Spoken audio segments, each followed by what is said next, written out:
Salut, c'est Eric de soysport.com. Et bien là, figurez-vous que je sors d'une salle de sport. Ça fait très longtemps que j'avais pas mis les pieds dans une grande structure de fitness. Et je me rends compte au bout de 20 ans, enfin d'un peu plus de 20 ans de pratique, que c'est toujours les mêmes conneries qui sont racontées par les mêmes connards.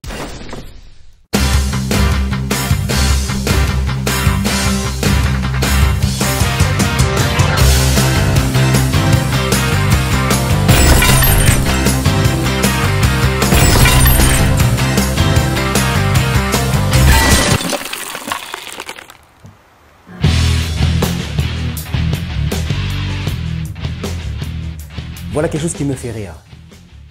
Vous arrivez à la salle et là, vous êtes débutant. Bon, malheureusement, le coach sportif fait autre chose. Et là, il y a le mec le plus musclé de la salle qui te dit « Aujourd'hui, on va travailler le biceps ». Alors cette personne, surtout, ne l'écoutez pas. Parce que ça voudrait dire que dans la vie de tous les jours, vous vous servez que d'un muscle. Par exemple, lorsque vous bougez les bras, vous ne servez que du biceps. Ou lorsque vous soulevez une charge, vous ne servez que du biceps. C'est totalement faux. La musculation, ce n'est pas ça. D'ailleurs, si vous voulez savoir vraiment si ce genre de personne a des connaissances en matière d'anatomie et physiologie, vous lui posez juste 2 ou 3 questions un peu plus pointues et vous allez voir qu'il va certainement soit raconter n'importe quoi ou se dire « tais-toi, tais-toi, tais-toi, moi je connais ». Parce que généralement, ce genre de personnes, quand elles sont arrivées à la limite de leur connaissance, elles commencent par s'énerver ou tout simplement elles partent, elles fuient.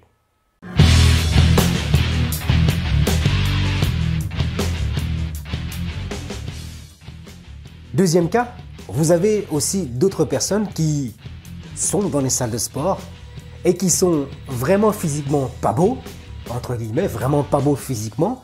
Je veux dire qu'ils ont généralement un peu de bide et voire plus, et qui vous dit « Ouais, vas-y, il faut faire ci, il faut faire ça, il faut faire ça ». Mais demandez-lui, mais toi, est-ce que tu le fais pour toi-même? Parce qu'ils savent donner des conseils à d'autres personnes, mais lorsque vous les regardez physiquement, les gars, ils ressemblent à rien. Alors, les gars, ils ressemblent à rien, mais ils donnent des conseils. Mais ces conseils, il faut quand même qu'eux-mêmes les appliquent. Alors, ce genre de personnes aussi, il ne faut pas les écouter. Il faut les laisser de côté. Ou sinon, posez-leur des questions pointues, c'est la même chose.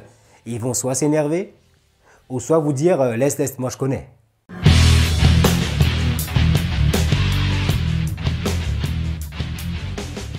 Vous avez aussi d'autres personnes que ceux-là, vous les trouvez carrément pas dans les salles, vous les trouvez à l'extérieur des salles qui vous disent « Bon, avant, moi j'étais comme ça, avant je faisais ça ». Mais vous les regardez aujourd'hui, ils ne ressemblent à rien. Ces personnes-là, c'est pareil. Il faut simplement leur dire « Avant, tu faisais ça, certainement. Mais aujourd'hui, tu fais quoi ?» Ce qui était avant est avant, ce qui est aujourd'hui est aujourd'hui. Ce qui est avant n'est plus, ce qui est aujourd'hui est. Le meilleur conseil que je puisse vous donner, c'est d'aller voir votre coach sportif. Expliquez-lui vos besoins. Expliquez-lui vos sensations. Il est là pour ça. Au pire des cas, vous pouvez vous informer sur Internet. Il y a une panoplie de programmes. Si vous savez bien faire le tri entre ce qui est vrai et ce qui n'est pas vrai, eh bien, vous pouvez vous entraîner sans aucun problème. Par contre, au niveau du suivi, il vous faudra quand même quelqu'un. Donc, tant qu'à faire, un coach sportif. Je vous dis à bientôt et surtout, soyez sport. Salut, c'était Eric de soysport.com.